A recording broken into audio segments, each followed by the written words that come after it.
5 অক্টোবৰ তাৰিখে আমি আবেদনৰ পোৰ্টেল মুকলি কৰি দিম যাতে আৰু ৭৫,০০০ হিতাধিকাৰীক আমি অতি সোনকালে এই ধন আমি মুকলি কৰি দিব পাৰো।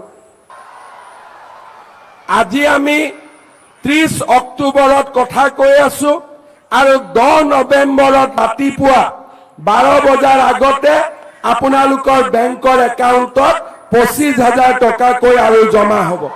আজি 25,000 ল'ৰা ছোৱালীক আমি মাতিছো। আন বহুত ল'ৰা ছোৱালীয়ে অপেক্ষা কৰিছে যে আৰু বাকি ৭৫,000 ল'ৰা ছোৱালীয়ে কেতিয়া এই আঁচনি পাব। এই অহা মাহৰ 5 অক্টোবৰ তাৰিখে আমি আবেদনৰ পোৰ্টেল মুকলি কৰি দিম যাতে আৰু ৭৫,000 হিতাধিকাৰীক আমি অতি সোনকালে এই ধন আমি মুকলি কৰি দিব পাৰো।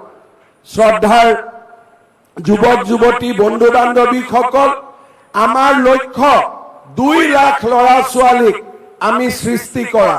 মোৰ প্ৰচেষ্টা হ'ব যে এই প্ৰক্ৰিয়া যদি সফল হয় পৰৱৰ্তী দিনত আৰু 1 লাখ যুৱক যুৱতীৰ বাবে এই আঁচনি আমি মুকলি কৰি দিব খুজিছো। অৰ্থাৎ সৰ্বমুঠ 2 লাখ ল'ৰা ছোৱালীক আমি এই আঁচনিৰ জৰিয়তে আমি আত্মনিৰ্ভৰ অসমৰ ফালে লৈ যোৱাৰ বাবে আমি চেষ্টা কৰিম। শ্ৰদ্ধাৰ যুৱক যুৱতী বন্ধু বান্ধৱীসকল, এই আঁচনিখন নিৰ্মাণ কৰোঁতে আৰু এই আঁচনিখন পৰিচালনা কৰোঁতে উদ্যোগ মন্ত্ৰী বিমল বৰা ডাঙৰীয়া, মুখ্য সচিব ৰবি কোটা ডাঙৰীয়া আৰু আমাৰ জিলাৰ গোটেই অফিচাৰসকলে যোৱা 2 মাহত অভূতপূৰ্ব কষ্ট আৰু ত্যাগ স্বীকাৰ কৰি এই আঁচনিখন আজিৰ পৰ্যায়লৈ লৈ আহিছে। মই বিশ্বাস কৰোঁ যে অসম চৰকাৰৰ বিষয়া কৰ্মচাৰীসকলে আজি এক নতুন কৰ্ম সংস্কৃতিৰ ফালে গতি কৰিছে আৰু এনেকুৱা ধৰণৰ সফলতাই আমাক বিশ্বাস প্ৰদান কৰে যে আমি নিশ্চিতভাৱে এখন নতুন অসমৰ বাবে গতি কৰিছো। মই যুৱক যুৱতীসকলক আৰু এটা কথা ক'ব বিচাৰিছো। প্ৰধানমন্ত্ৰী নৰেন্দ্ৰ মোদী ডাঙৰীয়াই মুদ্ৰা আঁচনিখন আমাৰ দেশৰ যুৱক যুৱতীসকলক উপহাৰ দিছে। এই আঁচনিৰ জৰিয়তে আমি বেংকৰ পৰা 20 লাখ টকা পৰ্যন্ত আমি ঋণ পাব পাৰো। মোৰ লক্ষ্য হ'ল চৰকাৰে আগবঢ়োৱা 2 লাখ টকাৰ সৎ ব্যৱহাৰ, এটা সিভিল স্কোৰত আমাৰ সুন্দৰ প্ৰতিফলন আৰু বেংকৰ লগত ধনৰ লেনদেন, এইবিলাকৰ বিষয়ে আমি আপোনালোকক জনাই থাকিম। আমাৰ উদ্দেশ্য হ'ল যে আজি যিসকলে 2 লাখ টকা পাবলৈ সক্ষম হ'ব তেওঁলোকৰ যাত্ৰা 2 লাখ টকাত শেষ হৈ যাব নালাগে। তেওঁলোকে যাতে পৰৱৰ্তী দিনত প্ৰধানমন্ত্ৰী মুদ্ৰা আঁচনিৰ জৰিয়তে বেংকৰ পৰা 20 লাখ টকালৈকে লোন ল'ব পাৰে। আমাৰ লক্ষ্য হ'ল আপোনালোকক প্ৰধানমন্ত্ৰী মুদ্ৰা আঁচনিলৈ আপোনালোকক প্ৰস্তুত কৰা। মই প্ৰধানমন্ত্ৰী ডাঙৰীয়াৰ লগত এই আঁচনিখনৰ বিষয়ে আলোচনা কৰিছিলো আৰু তেওঁ মোক কৈছে যে যিবিলাক ল'ৰা ছোৱালীয়ে 2 লাখ টকা ভাল কৰি ব্যৱহাৰ কৰিব, প্ৰধানমন্ত্ৰী ডাঙৰীয়াক মই কওঁতে তেওঁ মোক কৈছে যে লাগিলে অসমত প্ৰধানমন্ত্ৰী মুদ্ৰা যোজনাৰ যি লক্ষ্য সেই লক্ষ্য মই বঢ়াই দিম যাতে প্ৰতিগৰাকী সফল যুৱক যুৱতীয়ে মুদ্ৰা লোনৰ ভৱিষ্যতৰ দিনত অধিকাৰী হ'ব পাৰে।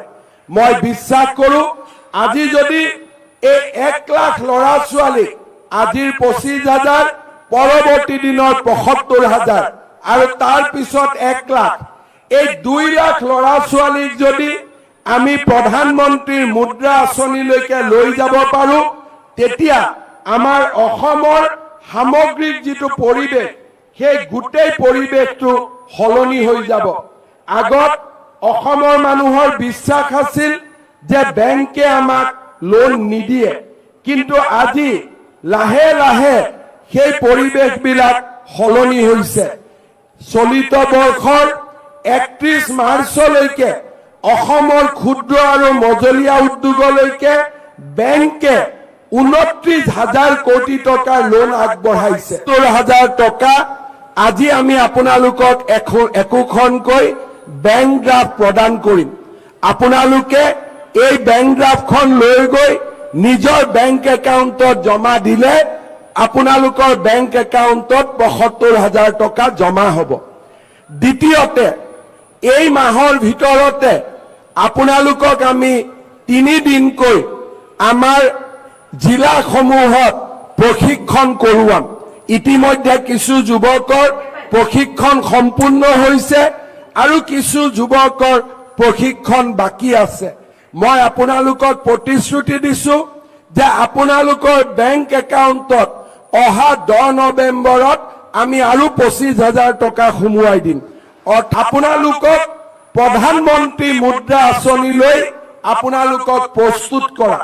মই প্ৰধানমন্ত্ৰী ডাঙৰীয়াৰ লগত এই আঁচনিখনৰ বিষয়ে আলোচনা কৰিছিলো আৰু তেওঁ মোক কৈছে যে যিবিলাক ল'ৰা ছোৱালীয়ে 2 লাখ টকা ভাল কৰি ব্যৱহাৰ কৰিব, প্ৰধানমন্ত্ৰী ডাঙৰীয়াক মই কওঁতে তেওঁ মোক কৈছে যে লাগিলে অসমত প্ৰধানমন্ত্ৰী মুদ্ৰা যোজনাৰ যি লক্ষ্য সেই লক্ষ্য মই বঢ়াই দিম যাতে প্ৰতিগৰাকী সফল যুৱক যুৱতীয়ে মুদ্ৰা লোনৰ ভৱিষ্যতৰ দিনত অধিকাৰী হ'ব পাৰে।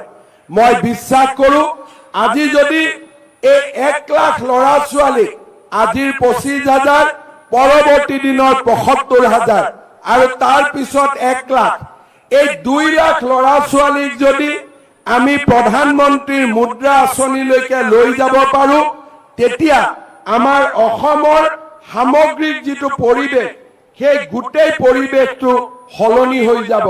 আগত অসমৰ মানুহৰ বিশ্বাস আছিল যে বেংকে আমাক লোন নিদিয়ে, কিন্তু আজি লাহে লাহে সেই পৰিৱেশবিলাক সলনি হৈছে। চলিত বৰ্ষৰ 31 মাৰ্চলৈকে অসমৰ ক্ষুদ্ৰ আৰু মজলীয়া উদ্যোগলৈকে বেংকে 29,000 কোটি টকাৰ লোন আগবঢ়াইছে।